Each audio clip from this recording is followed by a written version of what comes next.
Does anyone remember these? No, they're not 3D printed save buttons. These are 3.5 inch floppy disks.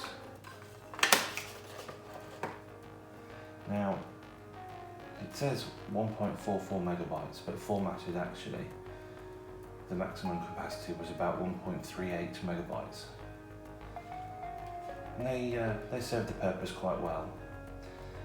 But how would you transfer really large files, like say up to 100 megabytes? Well, Iomega introduced something called the zip drive. And here is a 100 megabyte zip disk, which at the time I believe they said was about a capacity of 87 of these disks. So they're fairly similar in size. The floppy disk is slightly smaller. At the top they both have these little metal doors that slide back when you put the disk in the drive. Now the only difference here is when that opens on the floppy disk, the read head could come and read the floppy disk like that. But with a zip disk, the actual read head had to go inside the disk.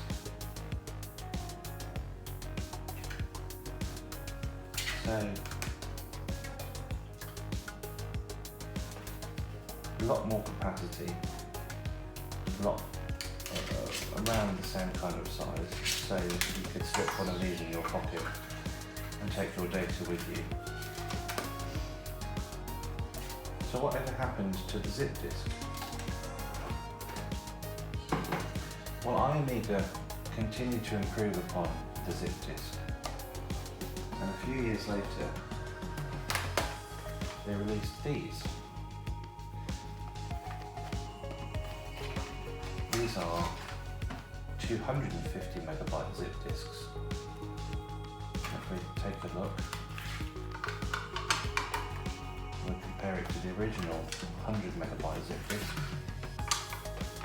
you'll see that they're almost identical. They have the same mechanisms.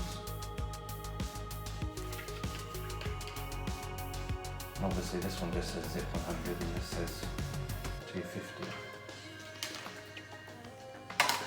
Now you couldn't put a 250 megabyte zip disk in a 100 megabyte zip disk reader. You had to have a whole new device. However, because they're exactly the same size, you can put the 100 megabyte and the 250 megabyte disks in the same device and read them and write to them. However, if you're reading and writing 100 megabyte zip disks, there is a performance penalty that we'll look at later. So, what does a zip drive look like? So this zip drive was purchased new in box from eBay. It's never been opened. I'm going to do a quick unboxing to see what's inside. This is the Zip 250. Looks exactly the same as the Zip 100 disk drive, but now we have a capacity of 250 megabytes. And also it says it's compatible with over 100 million zip disks sold. Those would be the 100 megabyte zip disks. And this is the PC parallel port version. So this is an external device that you would plug in via the parallel port of your PC. So let's have a quick look inside.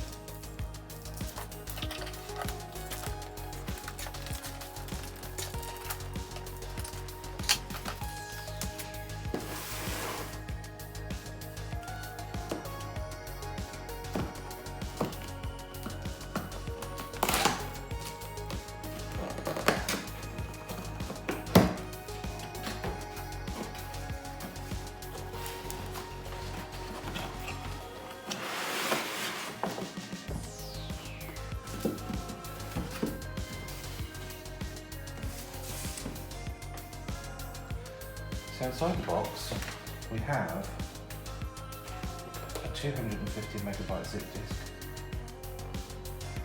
and this also says not compatible with 100 megabyte drives. So this has to go in one of these disk drives here. So it's nice that they included that. There's probably some software on here, and most people probably formatted it straight away. But because I have these, I'm going to keep the software on this one. We also have a bunch of license agreements. Let's have a dive into here.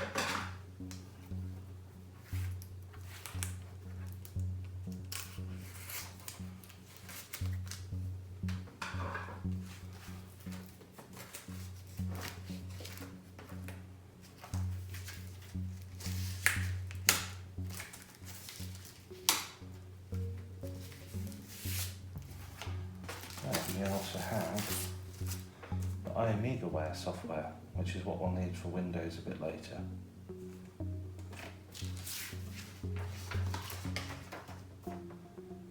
Change to the technical support opening hours.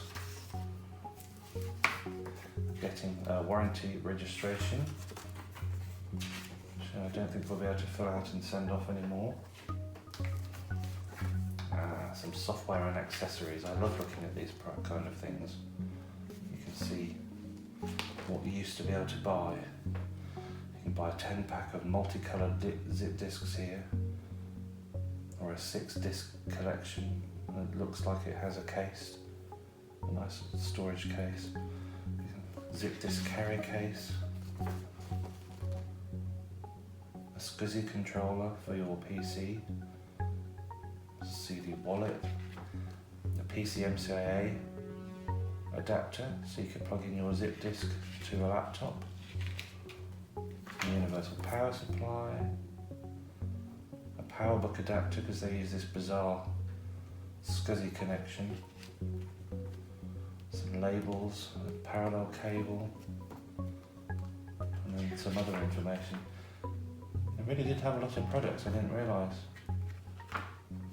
Anywho, so that is that. So inside we have the zip disk itself, we have a parallel cable, we have a power supply,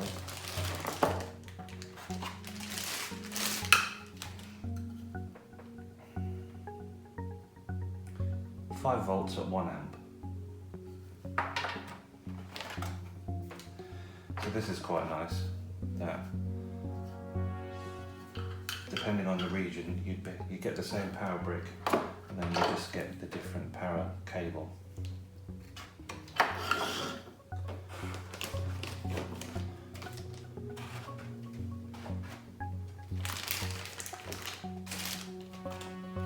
So here's the zip drive itself, fresh from the factory.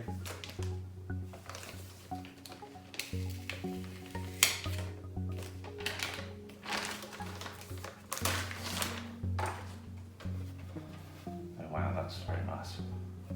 Looks identical to the original zip disk, although the only difference is it says 250 here.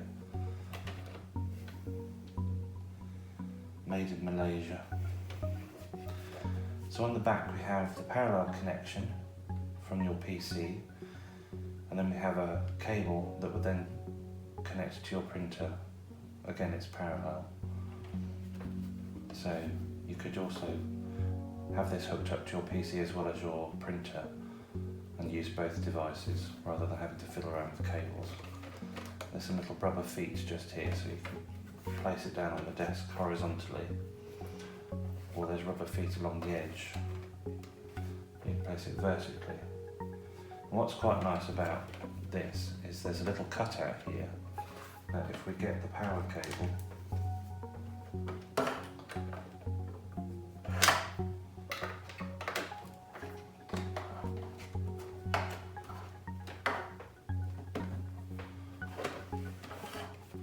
it can stand up like that. So if we get a zip disk, I'm just going to put one of these 100 megabyte disks in. This is going to be stuck in here until I can get power to it and press the eject button, because unlike a floppy disk, this is actually an electronic eject rather than a physical eject. So the disk just goes in here. There's a nice little window so you can see what disk is in there, and it just goes click.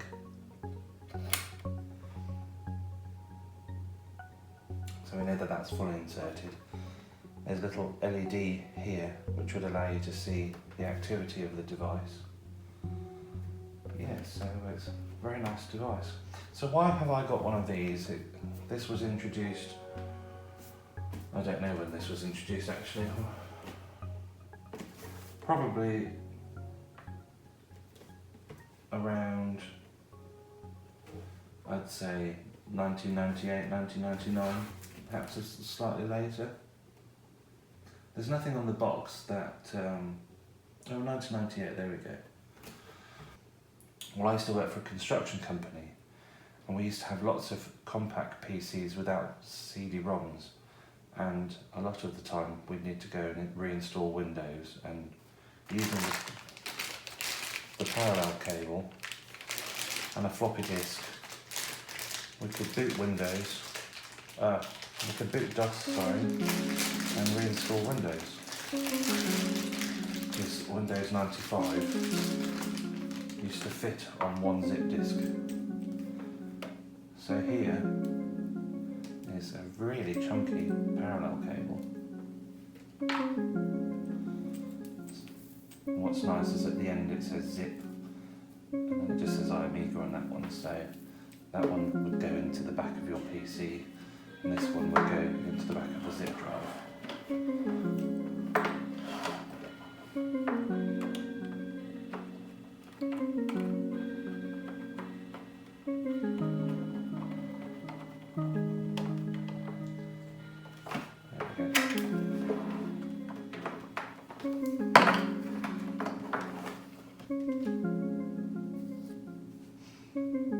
So let's plug it in.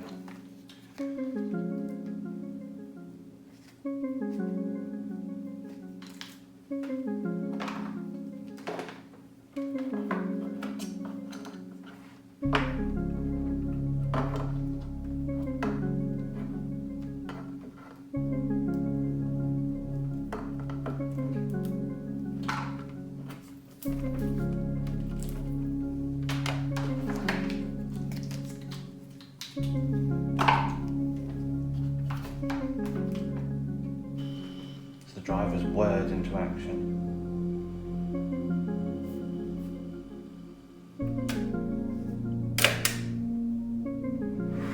I always thought that sounded like a stapler. Now it does make exactly the same noise. Put in one of the 250 megabyte discs, so there's no real difference in terms of noise to let you identify what kind of disc you have in there. It just sounds exactly the same.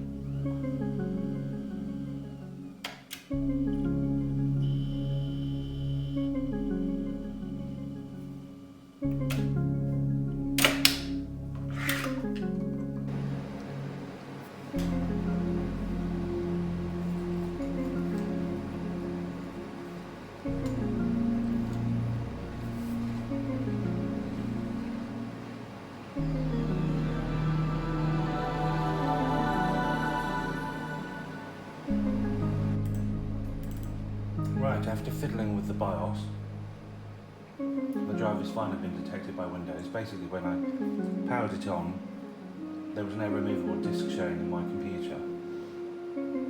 So I set the BIOS, the parallel port in the BIOS to automatic, and I had to enable plug and play OS in the BIOS as well. So now that I've restarted Windows, Windows has detected the zip drive, and Windows has built-in drivers for it.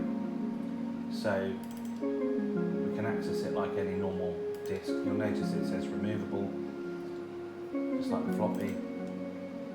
We can give it a name.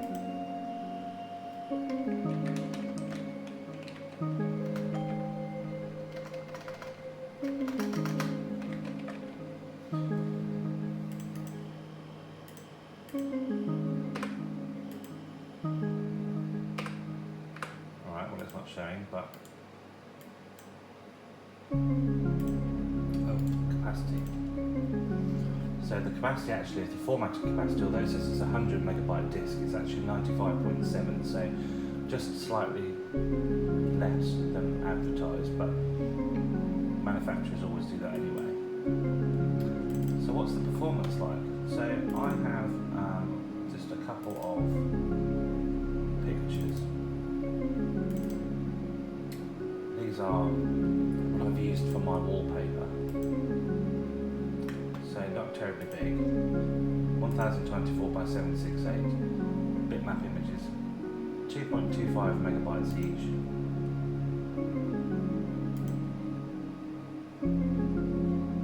Let's open this one actually.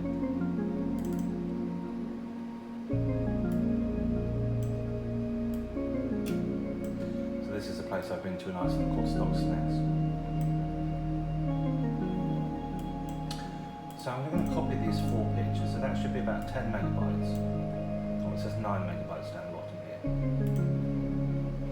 So, copy these over, and we'll see how long it takes.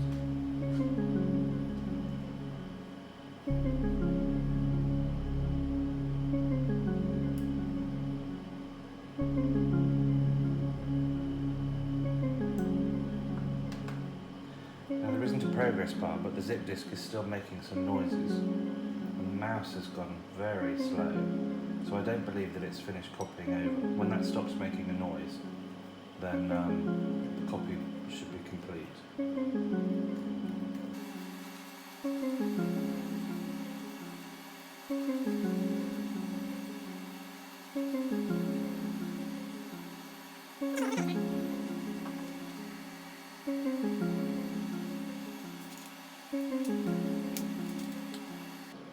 Still going.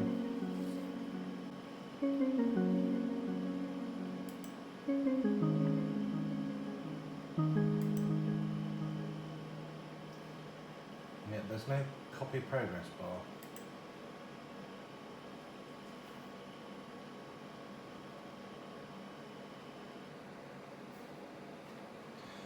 Right, it stopped making a noise and the files have finally copied over.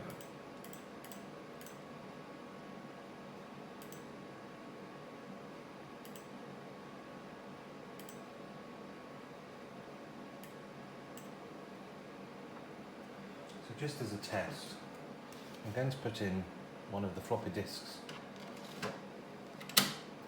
and attempt to copy over one of these images. Now they won't fit because the disk is too small. So this is one of the advantages of the zip disk. Destination isn't big enough basically, please insert a higher capacity.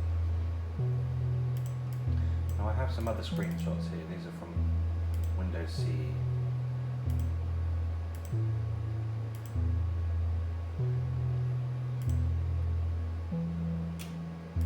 Let's try copying one of these over. At least you get a progress bar with this one.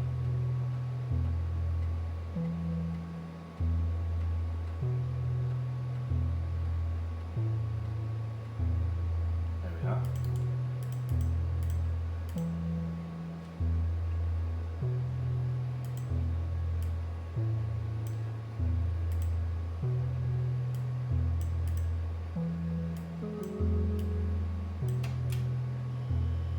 Again, no progress bar. The mouse has gone very slow again. But there we are, the copy is finished. So the copy actually is a lot quicker than copying from to a floppy disk. There we go, so that's been removed. So I'm going to install the Iomega tools that came with the zip disk. Unfortunately, my CD-ROM has just died, so I've managed to copy over the disk to the hard drive, so the installation should be somewhat quicker. Now you didn't have to use this, as you've just seen, you could actually run the zip disk natively in Windows. But I believe this gives you some software that allows you to create backups of your machine. So it's picked up the floppy disk, the hard drive, and it wants me to give it the drive letter. I'm going to stick with the default D. I could set Z if I really wanted to. And then E drive is my CD-ROM. And then what do I want to copy? So I'm just going to install all the defaults.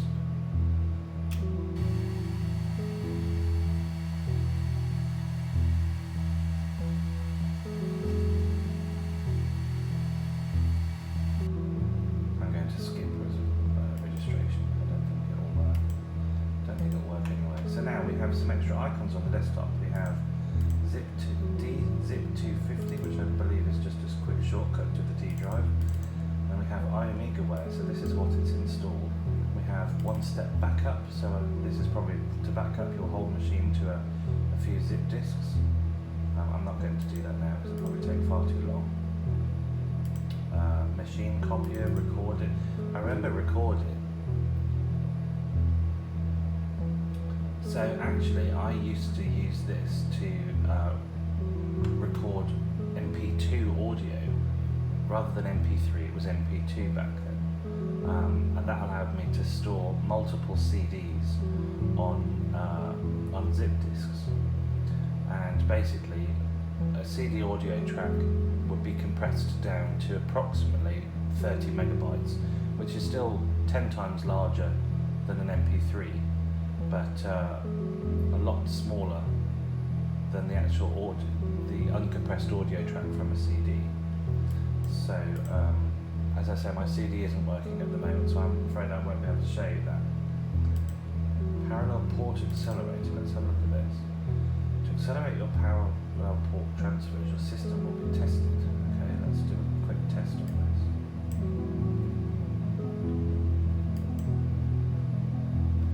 Quite what that's done, I've no idea. Right, what I'd like to do is, I'd like to test the performance of a 100 megabyte disk versus a 250 megabyte disk. So I'm going to create, let's copy some bitmaps over.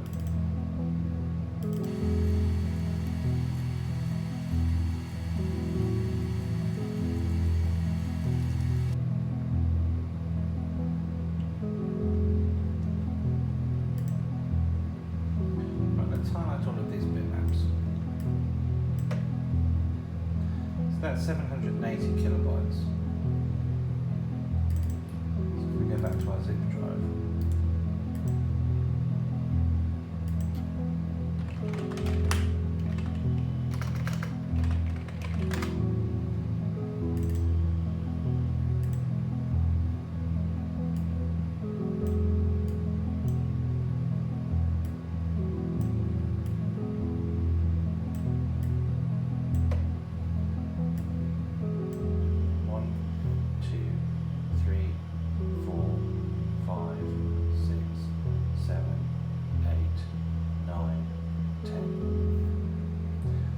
took 10 seconds approximately.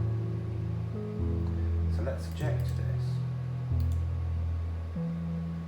And we have some extra options in Windows Explorer, that's quite interesting.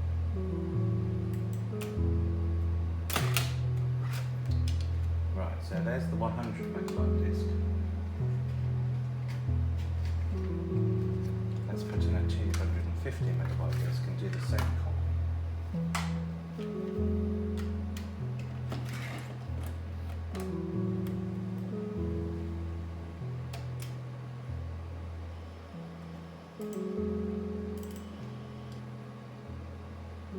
Okay, let's do a new folder.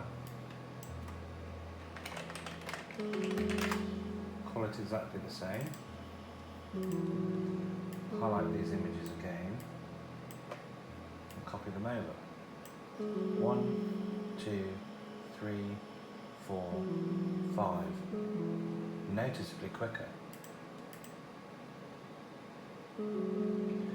So that was probably half the time of copying to the 100 megabyte disk. That was very interesting. Now this is interesting. We now have a new dialog to say you are permanently going to delete some data off your zip disk. This data will not go to the recycle bin. There we go, so that's gone now. Let's eject this disk.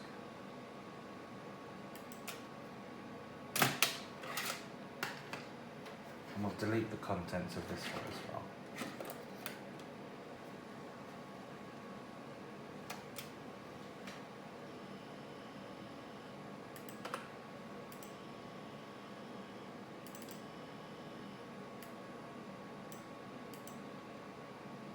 Again, the same Iomega dialog box.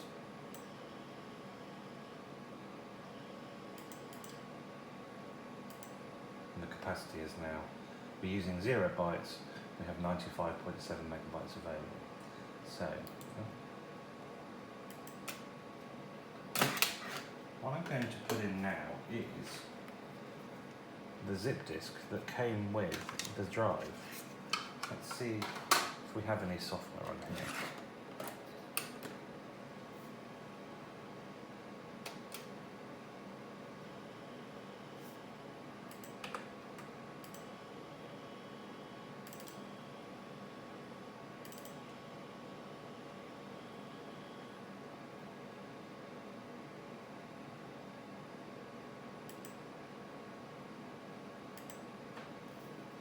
Presentation here.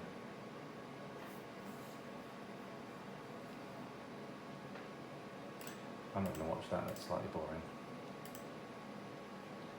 But it only took 280 kilobytes, so that's not too bad. So I now have 4 250 megabyte zip disks.